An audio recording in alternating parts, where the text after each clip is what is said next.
Tea போட்டாச்சு. Time late ஆகிடுச்சுங்க, lunch வேறு கட்டணும். இப்போ பாருங்க டீ கொதிக்கிறாங்க. பாருங்க பாலக்கீரை, பச்சை மிளகாய், தக்காளி, பூண்டு, வெங்காயம், கொஞ்சம் புளி, பாலக்கீரை. பாருங்க ரொம்ப கொதிக்கக்கூடாது, கீரை ரொம்ப வேகக்கூடாது, சத்து போயிடும். சும்மா ஒரு 2 கொதி வந்தோடனே நம்ம ஸ்டவ் ஆஃப் பண்ணிடணும்.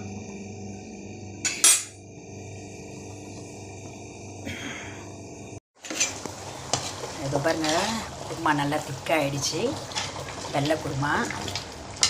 இங்கே சப்பாத்தி போட்டுருக்கேன்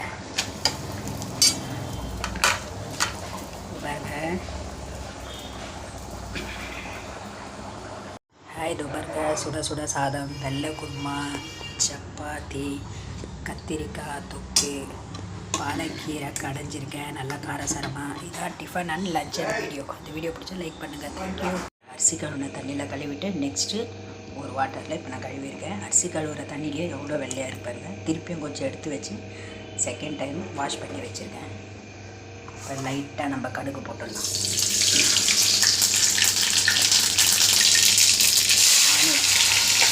எண்ணெய் நல்லா காஞ்சிச்சுன்னா சீக்கிரம் கடுகு பொரிஞ்சிடுங்க.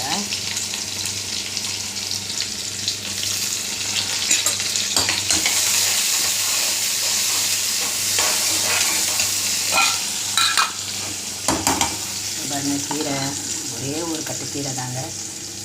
வெங்காயம், தக்காளி, பச்சை மிளகாய், பூண்டு இதெல்லாம் போட்டு வேக வச்சுட்டு தக்காளி, லைட்டாக கொஞ்சம் புளி போடாமல் செஞ்சிங்கன்னா நல்லா இருக்காது, சாப்பிட மண்ணு மாதிரி இருக்கும், டேஸ்ட்டு கொடுக்காது உங்களுக்கு. ஓகேங்களா? லைட்டாக ஒரே ஒரு சிட்டுக்கு புளி போட்டுக்கோங்க. பாருங்கள் எவ்வளோ திக்காக இருக்குது. இதுவே மிச்சமாயிடுங்க. நான் தண்ணி எதுவுமே ஊற்றலை, வேக வச்ச தண்ணி ஒண்டி தான். நல்லா காரமாக இருக்குங்க. மூடி வச்சிடலாம். நெக்ஸ்ட்டு தக்காளி, பழமாக ஒரு 3 தக்காளி. ஏன்னா நம்ம கத்திரிக்காய் தொக்கு தான் பண்ண போகிறோம். கீரை, கத்திரிக்காய் தொக்கு, முட்டை வேக வச்சு கொடுத்துடலாம். நெக்ஸ்ட்டு டிஃபன் என்ன பண்ணலாங்கிறது யோசிக்கலாம்.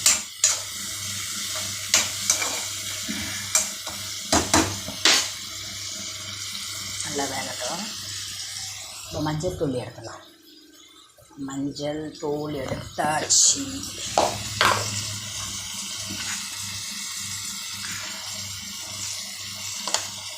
விரலி மஞ்சள் வாங்கி நம்ம வீட்டிலேயே அரைச்சி வச்சுக்கிட்டா அது இன்னும் நல்லதுங்க. ஒரு 1/4 கிலோ வாங்கி அரைச்சா எப்படியும் எனக்கு தெரிஞ்சு ஒரு 2 மாதம் வரும். இந்த பேக்கெட் மஞ்சளில் கலப்படம் நிறையா வருது. ஒவ்வொன்றும் கலர் கொடுக்கும், ஒவ்வொன்றும் டல்லாக இருக்கும். அடிக்கிற வெயிலுக்கு தயவு செய்து அந்த மாதிரி பண்ணி பாருங்கள். நானே நேரத்தை அப்படி பண்ணதில்லை, நான் பண்ண போகிறேன். நீங்களும் பண்ணுறது தான் பண்ணுங்கள்.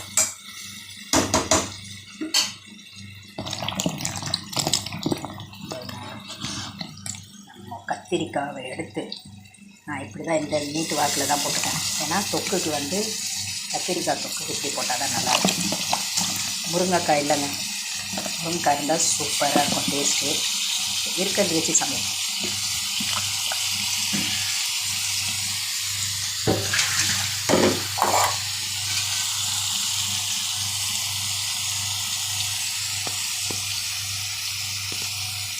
இதை பாருங்க 5 லிட்டர் கேன் வாங்கியிருக்கோம். இது வாங்கி இன்னும் 2 வீக் கூட கம்ப்ளீட் ஆகலை. ஃபார்ச்சூன் தான்.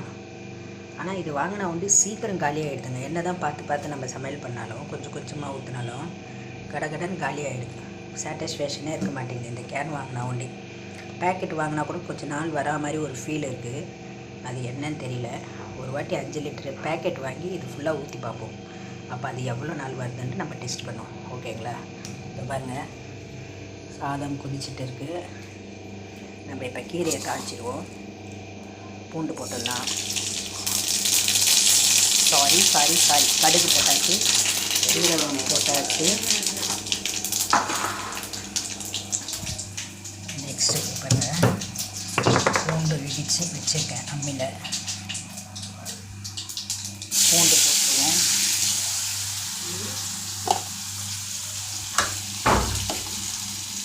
காஞ்ச மிளகா போட்டாச்சு. லைட்டாக ஆனியன் போதும். ஆனியன் ரொம்ப தேவையில்லை. போட்டு நல்லா வதக்கிட்டு கீழே போட்டு கடையலாம். ஆல்ரெடி நான் ஒரே ஒரு கட்டு பாலைக்கீரை இருக்கிறதுனால போதும். அதுவே எங்கள் வீட்டில் மிச்சமாயிடும். அதனால் மிக்சியில் போட்டுக்கலாம். ஒரே சுட்டு தான். இதை தாளித்து இது பாருங்கள், கீரை வேக வச்ச தண்ணி கிண்ணத்தில் இருக்குது. ஒரே சுட்டு தான் அரைச்சி தாளித்து இதில் போட்டுடலாங்க.